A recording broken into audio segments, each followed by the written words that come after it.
Boa noite. Estão me ouvindo? Boa noite. Sim. Beleza? Desculpa aí o atraso, estava só achando o exercício que eu não lembrava mais qual era. Então, gente, praticamente a nossa última aula virtual, se todos passarem, né? Se não, vamos ter mais uma. Acho que a última aula, se vocês quiserem ainda discutir alguma coisa e todos tiverem nota para aprovação, né, na próxima prova, na última a gente só discute alguns detalhes e fica a critério de vocês. Mas hoje o propósito, como eu botei lá no AVA e a gente tinha falado da semana passada, era só corrigir aqueles exercícios para a gente poder fazer a nossa última avaliação, ok? Então, deixa eu só ver aqui, só vamos esperar mais uns 2 minutinhos aí e depois a gente já inicia. Quem tá aqui tá, quem não tá, paciência, né? A gente marcou o horário, vamos tentar cumprir os horários. É só uma coisinha, o exercício, né? O exercício é esse aqui, né? Exercício, análise das demonstrações contábeis. Deixa eu só confirmar isso lá no AVA, lá, porque eu troquei aqui a numeração e perdi um pouco.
Ah.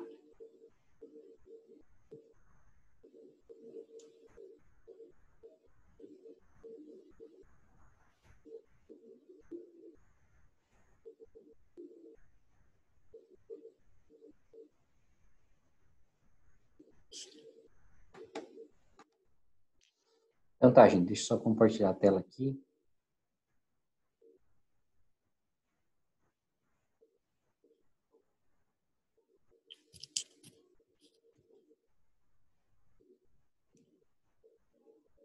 Estão vendo aí? Sim. Sim. Ok. Então, lembrando, né, os nossos exercícios são sobre indicadores financeiros de liquidez, de estrutura, de rentabilidade e de rotatividade. Além deles, nós temos os indicadores de evolução, que são análise vertical e análise horizontal. São exercícios simples, uma matéria bem simples, que é baseada praticamente na estrutura da demonstração contábil. Aquilo que eu vinha tratando desde a quarta fase com vocês, da importância de entender da estrutura da demonstração contábil, principalmente balanço patrimonial, demonstração do resultado do exercício, começa a se refletir agora quando a gente começa a falar de análise das demonstrações contábeis. Então, a gente só pode analisar alguma coisa se a gente conhecer essa coisa. A gente não pode emitir uma opinião, criticar ela se a gente não conhece. Por isso, frisava bem, a gente precisa entender o que é ativo, como que ele se divide, o que é passivo, como ele se divide, o que é o patrimônio líquido, o que são as receitas, o que são as despesas, como que se formam essas demonstrações. Por quê? Porque uma coisa está ligada à outra. A gente já viu lá na quarta fase a estrutura das demonstrações contábeis. Na sexta fase a gente falou sobre a auditoria das demonstrações contábeis. Agora, na sétima fase, a gente viu mais uma parte da estrutura e agora a análise das demonstrações contábeis. Então, uma coisa está ligada à outra. Nós estamos chegando praticamente no fim da essência contábil, né, do curso de vocês. O que a gente pode fazer de contabilidade? Além dos registros, debitar, acreditar, montar as demonstrações como a gente aprendeu, a gente tem que auditar e analisar, certo? Até a auditoria a gente já viu, a análise propriamente dita é essa última matéria aqui. E depois vocês vão falar ainda, eu acho, na oitava fase, vão ver ainda sobre controladoria, que vai usar de informações contábeis, vamos ver a questão de perícia contábil, que vai estar ligado também na questão contábil, na estrutura de demonstração contábil. Uma coisa ligada à outra, por isso que eu disse, a gente precisa entender de estrutura para poder analisar. Mas, encurtando, né, nossa aula, nosso tempo de hoje, né, vamos para os exercícios. Primeira questão do exercício diz o seguinte: quando o índice de liquidez corrente apresenta o resultado de 2, vale afirmar que. O que é o índice de liquidez corrente? É um indicador que mostra a capacidade de pagamento, certo, das obrigações a curto prazo, usando dos ativos a curto prazo. Então, liquidez corrente, se a gente buscar lá na nossa fórmula, deixa eu abrir o arquivo aqui para a gente estar trabalhando com a fórmula e a gente enxergar exatamente isso. A liquidez corrente, na verdade, ela é o resultado da divisão do ativo circulante em relação ao passivo circulante.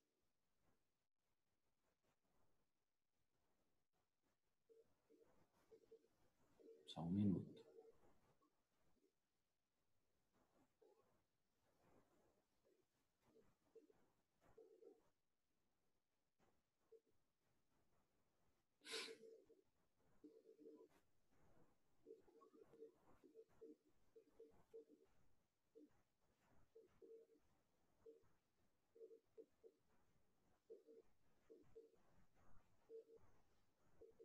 Então, conforme a gente viu nas outras aulas, né?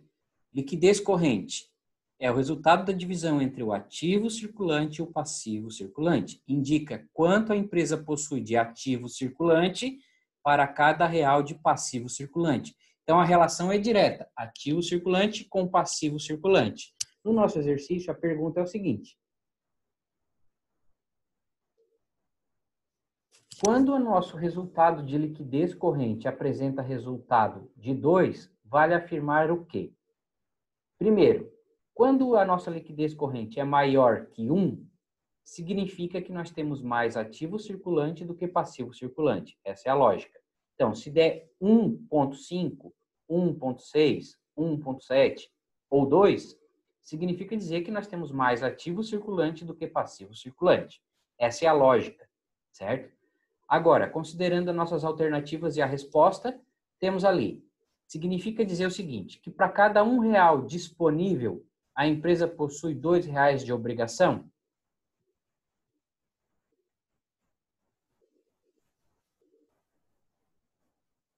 Não. A relação é para cada R$1 de obrigação, possui X reais de ativo. Então, a segunda alternativa, para cada R$2 disponíveis, a empresa possui R$1 de obrigação?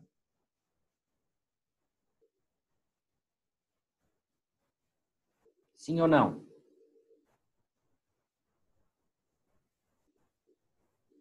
Alô, câmbio.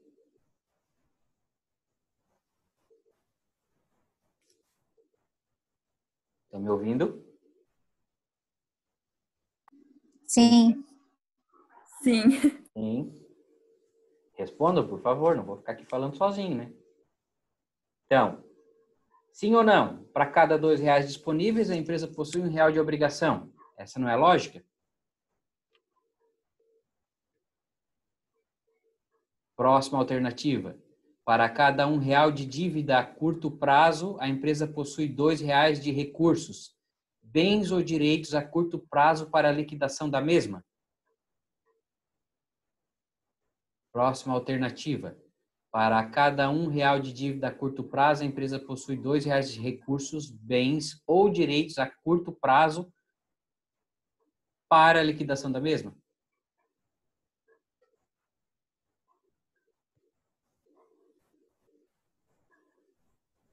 Ou nenhuma das alternativas?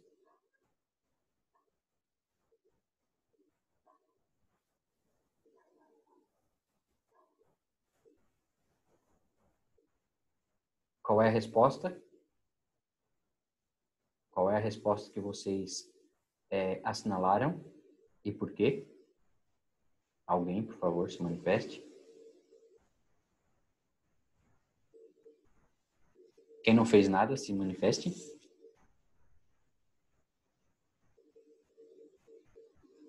Então, vamos lá. Resposta. Resposta correta. Para cada R$ 1 de dívida a curto prazo, a empresa possui R$ 2 de recursos, bens ou direitos a curto prazo para a liquidação da mesma. Por que não é a resposta alternativa 2? Para cada R$ 2 disponíveis, a empresa possui R$ 1 de obrigação. Porque nós não estamos fazendo a relação de disponibilidades com passivo circulante. Disponibilidades é só o caixa e equivalente de caixa. Então, nós não estamos fazendo aqui na liquidez corrente a relação com disponíveis. Nós estamos fazendo a relação de todo o ativo circulante. Então, o que é um ativo circulante? São todos os recursos, bens ou direitos. Vocês estão enxergando a tela ou parei de compartilhar? Estou enxergando. Agora parou. Agora parou. Tá, vamos compartilhar aqui. Está enxergando? Agora sim. Tá, beleza. Então, o que é um ativo circulante? São recursos, bens ou direitos a curto prazo, certo? Isso é um ativo circulante. Como nós estamos falando da relação entre ativo circulante para passivo circulante, a resposta é, para cada R$ 1 de dívida a curto prazo, ou seja, passivo a curto prazo, a empresa possui R$ 2 de ativo a curto prazo. Então, aquela alternativa primeira, para cada R$ 1 disponível, a empresa possui 2 de obrigação, ela não está correta por quê? Primeiro, nós não estamos fazendo relação com o disponível, certo? Segundo, a situação seria ao inverso. Para cada R$ 2 disponível, seria 1 de obrigação, certo? Mas não estaria correto também. A segunda alternativa, para R$ 2 disponíveis, a empresa possui R$ 1 de obrigação. Bom, quase certo. Mas não, nós não estamos fazendo relação com disponíveis. Estamos falando relação com ativo circulante. A terceira alternativa, para cada R$ 1 de dívida a curto e a longo prazo, aqui morreu, né? Nós não estamos falando de passivo circulante e passivo não circulante. Estamos falando só de passivo circulante com ativo circulante. Então, por isso, não é essa alternativa.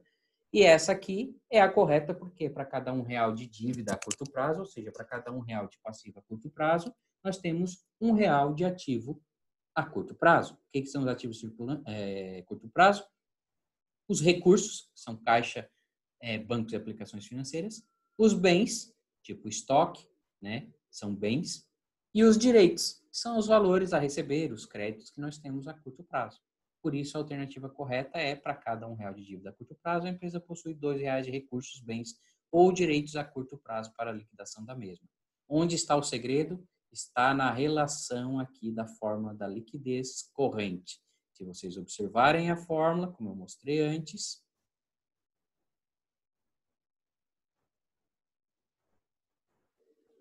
a fórmula é ativo circulante dividido pelo passivo circulante. Esse é o raciocínio que vocês precisam ter na hora de resolver qualquer questão relacionada a indicadores financeiros. Lembrar da fórmula e analisar o que vai estar escrito.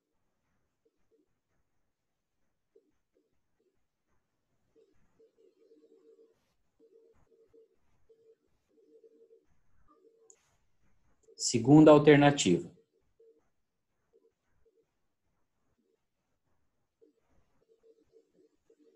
um analista, no caso vocês, obteve o resultado de 2,3 quando calculou o índice de rotação de duplicatas a receber. Ou seja, quando ele fez o cálculo lá, índice de rotação de duplicatas a receber, ele apurou 2,3. Significa dizer o quê? Vamos lá para a fórmula do índice de duplicatas a receber.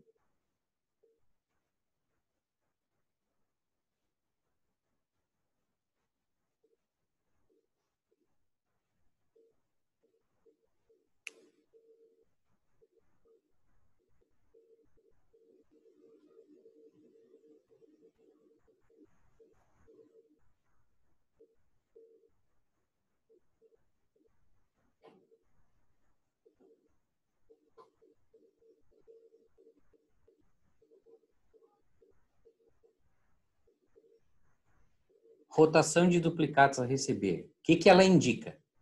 Quantas vezes as duplicatas foram renovadas no período. Ou seja, quantas vezes eu vendi, recebi, recebi num determinado período. Normalmente o período é um ano. Então, se o período de encerramento das demonstrações contábeis é anual, quantas vezes aconteceu no ano esse ciclo de rotação? Essa é a pergunta.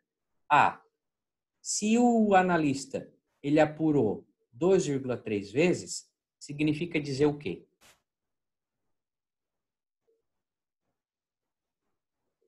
Vamos para as respostas. Significa dizer que o saldo médio de duplicatas a pagar foi renovado 2,3 vezes no período? Significa dizer que... Diga quem estava falando, desculpa. Foi eu que disse que não é? Por quê? Jane. Porque a resposta é o saldo médio de duplicatas a receber, que foi renovado 2,3 vezes no período. E uma diminuição desse coeficiente não é interessante para a empresa. Okay. Beleza. Então, a primeira alternativa, o saldo médio de duplicatas a pagar foi renovado 2,3 vezes, é só para ver se você estava prestando atenção no que estava fazendo. Nós estávamos falando de rotação de duplicatas a receber. Apesar da resposta estar induzindo vocês ao erro, a intenção é fazer vocês pensar. Então, não pode ser a primeira, porque nós estamos falando de duplicatas a receber e não duplicatas a pagar. Certo? Agora, segunda alternativa. Quanto maior for o coeficiente da rotação, mais rápido a empresa está pagando seus fornecedores. Também não pode ser essa alternativa, porque nós não estamos falando de pagamento. Nós estamos falando de recebimento. Certo? Então, eliminamos a primeira e a segunda alternativa justamente porque ela está vinculada à rotação de duplicatas a pagar, não à rotação de duplicatas a receber. Agora, terceira alternativa. O saldo médio de duplicatas a receber foi renovado 2,3 vezes no período. E uma diminuição desse coeficiente não é interessante para a empresa, significando que os clientes estão demorando para pagar suas dívidas. Vocês concordam com isso? Que se em vez de 2,3 acontecer 1,3 vezes, isso é ruim para a empresa?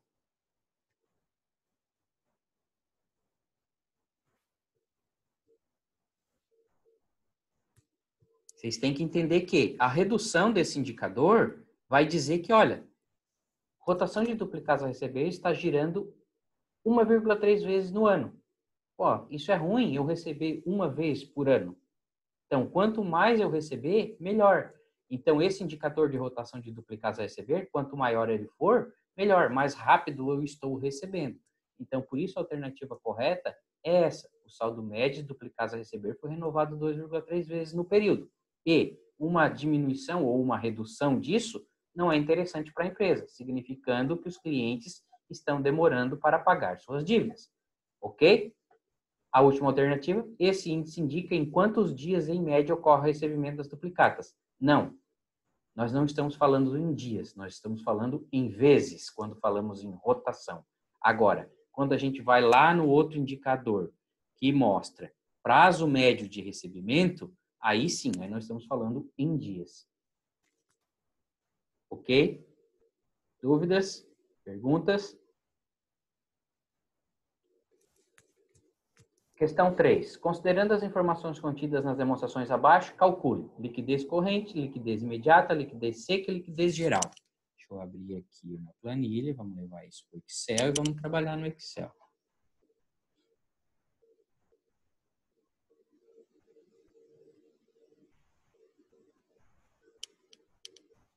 Só um segundo, por favor.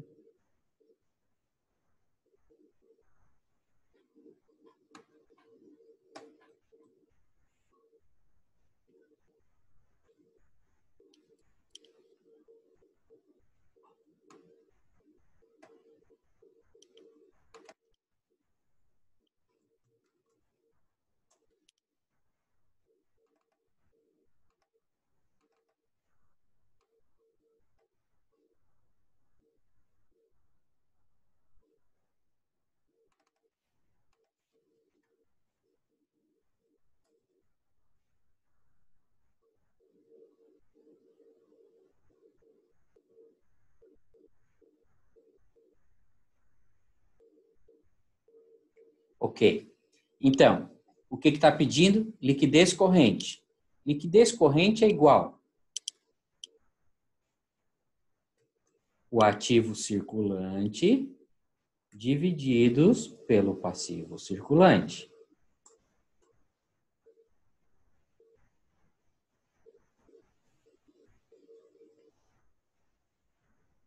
Próximo indicador que está pedindo, liquidez imediata.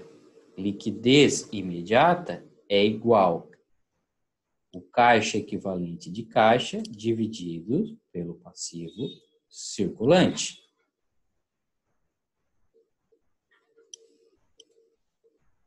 Liquidez seca é igual o ativo circulante menos os estoques divididos pelo passivo circulante.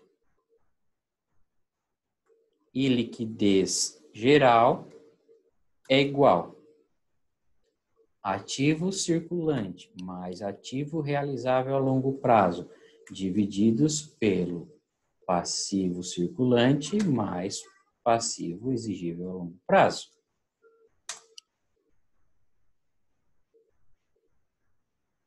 Certo? Esses foram os indicadores que vocês calcularam? Pergunta. Assinale a sequência correta. Deixa eu interromper aqui. Observe. Liquidez corrente, 1,90. Liquidez imediata, 0,23. Liquidez seca, 0,75. Liquidez geral, 1,88. Vamos para o nosso exercício.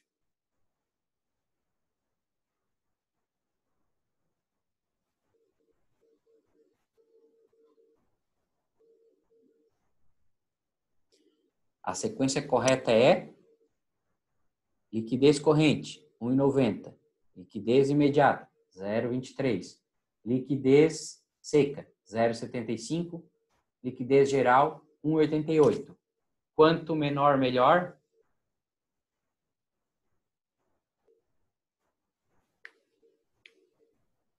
Não. Não. Por quê? Nós estamos falando de liquidez. Quanto mais liquidez, melhor. Então, sempre que a gente fala em liquidez, quanto maior os indicadores, melhor. Então, a primeira alternativa não é correta justamente pela indicação de quanto menor, melhor.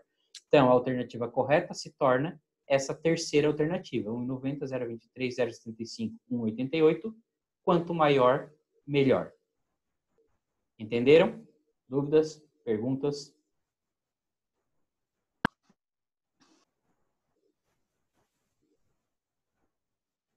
Questão 4. Considerando as informações contidas nas demonstrações contábeis abaixo, efetue a análise vertical. Utilize apenas uma casa decimal. Então, sempre que vocês forem fazer análise vertical e horizontal, se por acaso der alguma divergência de algum centavo, alguma coisa, utilizem a resposta mais próxima, tá? Pode acontecer. Vamos tentar não acontecer, né? Mas pode acontecer. Só um segundo.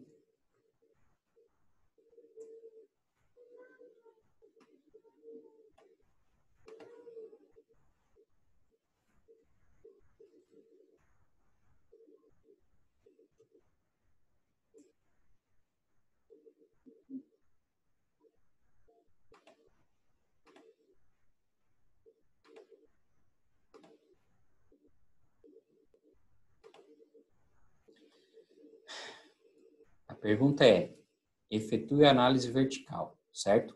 A análise vertical, gente, sempre é do grupo de conta em relação ao total do ativo, certo? Ou se a gente tiver contas aqui analíticas aqui no meio, a gente queira fazer em relação ao ativo circulante, em relação a realizáveis a longo prazo, mas nunca a gente faz ativo em relação ao passivo.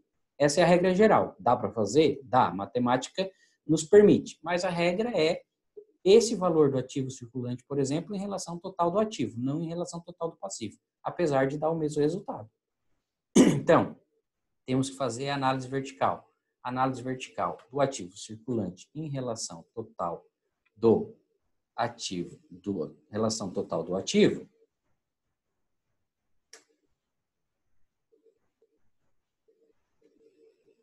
representa 18%. O realizável a longo prazo, 29%, e o imobilizado, 54%. Total, 100%. A mesma coisa a gente faz para o passivo. Esse que divide pelo total do passivo.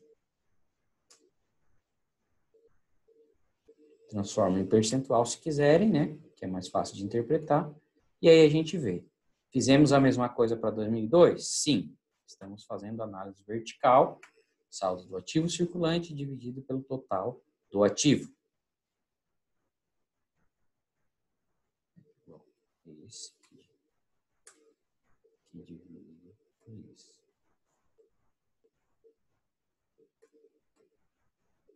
E saldo do passivo circulante dividido pelo total do passivo.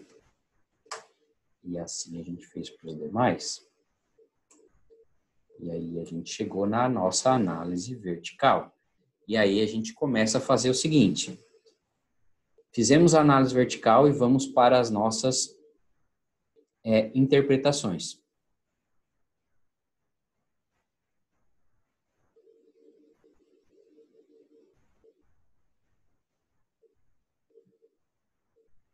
Deixa eu só fazer um negócio aqui para mostrar melhor para vocês.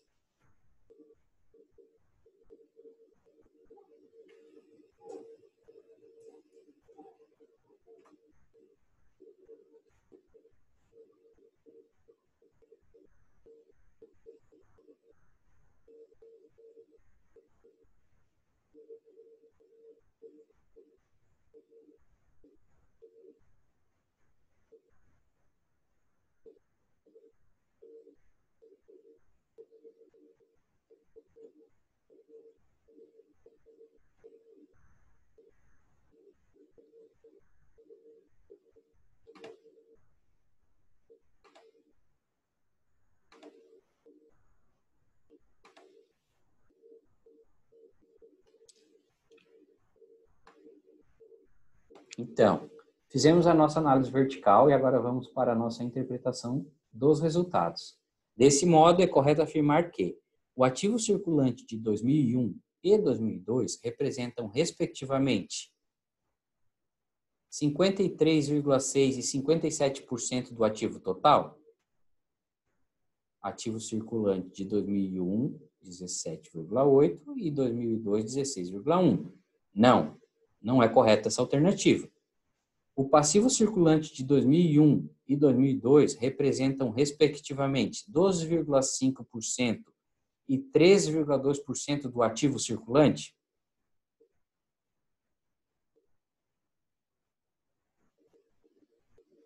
Alô, câmbio? Não. Por dois motivos. Um, que ele não representa isso do ativo circulante. 2, porque nós não poderíamos estar fazendo análise vertical em relação ao ativo, passivo com ativo.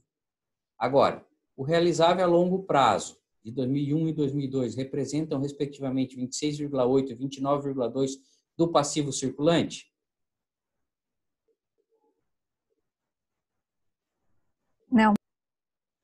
Não. Ó, 28,6% e 26,9%, certo? Está invertido o resultado aqui, 20,6% 29,2 também não está certo, certo? E nós estamos falando aqui, realizável a longo prazo. Ó, o exigível até chega nos mesmos valores. Ó. O realizável a longo prazo representa 26,8 e 29,2, o exigível sim, mas o realizável não. Então, por isso aquela questão que eu venho falando, estrutura de demonstração contábil. O patrimônio líquido de 2001 e 2002 representam, respectivamente, 60,7 e 57,6 do passivo total? Então, vamos lá. Patrimônio líquido de 2001, 60,7 e 57,6 do passivo total. Correto? Correto. O ativo imobilizado de 2002 representa 57% em relação a 2001? 57% em relação ao total do ativo, não em relação a ele mesmo do ano anterior. Então, a alternativa 1 está correta? Não. As alternativas 1, 2 e 3 estão corretas? Não. As alternativas 2, 3 e 4 estão corretas? Não. A alternativa 4 está correta? Sim. A alternativa 5 está correta? Não. Os motivos que levaram as questões não estarem corretas é terem misturado ativo circulante com passivo circulante ou realizável a longo prazo com passivo circulante, misturarem ativos com passivos, algumas alternativas que têm os números calculados e induzem vocês ao erro. Mas vocês precisam entender o que é a estrutura de ativo circulante, passivo circulante, realizável a longo prazo e que a análise vertical se faz em relação ativos em relação a ativo, passivos em relação a passivos. Certo? Pergunta, dúvidas?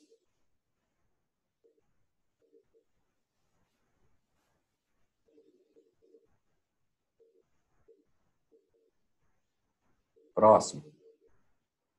Considere a demonstração do resultado abaixo e calcule margem líquida, margem bruta, margem operacional. Então, nós temos que levar esse nosso DRE aqui e calcular esses três indicadores. Deixa eu levar ele lá para o Excel primeiro. Depois eu já venho falar com vocês de novo. Já mostro na tela.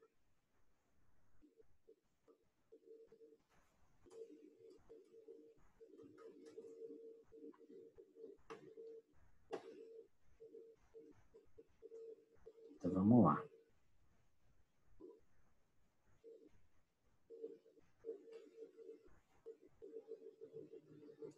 Margem líquida. Qual é a fórmula da margem líquida? Margem líquida é igual o lucro líquido dividido por...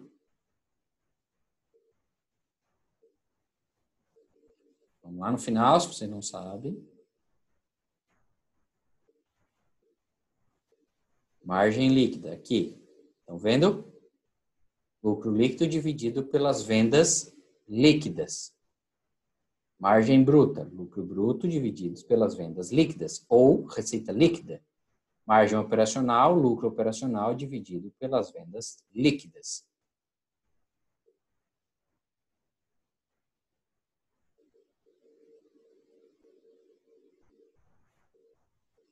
Então, margem líquida igual lucro líquido dividido pela receita líquida. Se a gente multiplicar isso por 100%, né? Vamos transformar isso em percentual.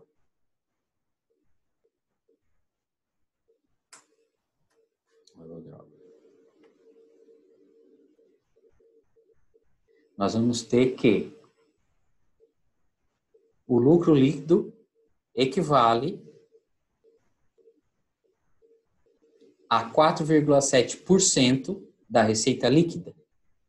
A margem líquida é de 4,7%, que é a mesma coisa que o lucro líquido equivale em relação à receita líquida.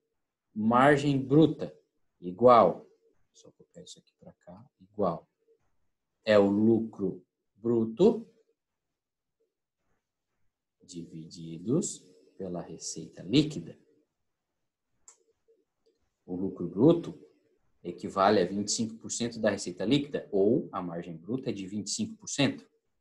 E margem operacional é esse resultado aqui, essas despesas não operacionais, é esse resultado aqui, ó. Esse aqui, mais esse aqui, é o resultado operacional.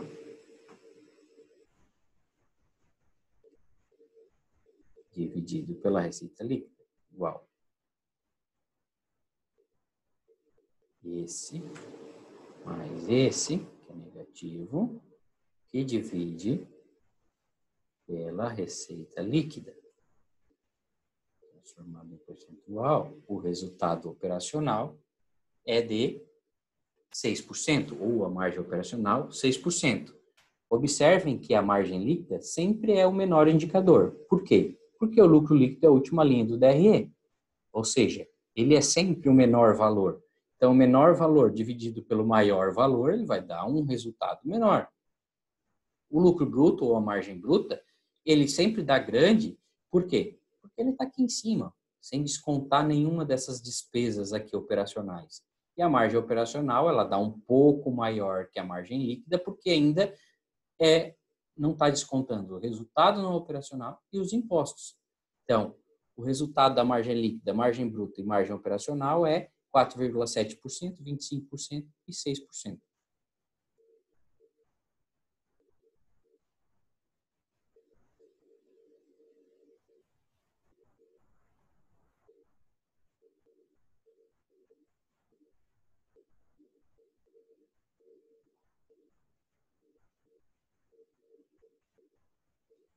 Está aqui, nossa resposta é 4,7, 25 e 6.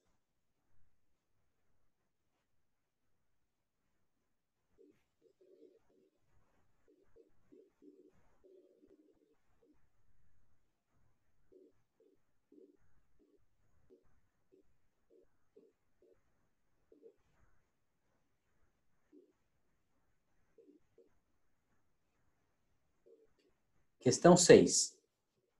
Diante das demonstrações contábeis apresentadas abaixo, efetue a análise horizontal em relação ao ano de 2007. Então, nós temos aqui, ano de 2007, 8, 9. A regra geral da análise horizontal é sempre os anos mais atuais em relação ao ano anterior ou em relação aos anos anteriores. Então, aqui nós já estamos definindo. Calcule a análise horizontal em relação a 2007. Significa que nós vamos fazer a análise horizontal de 2008 em relação a 2007. De 2009 em relação a 2007. Não é 2009 em relação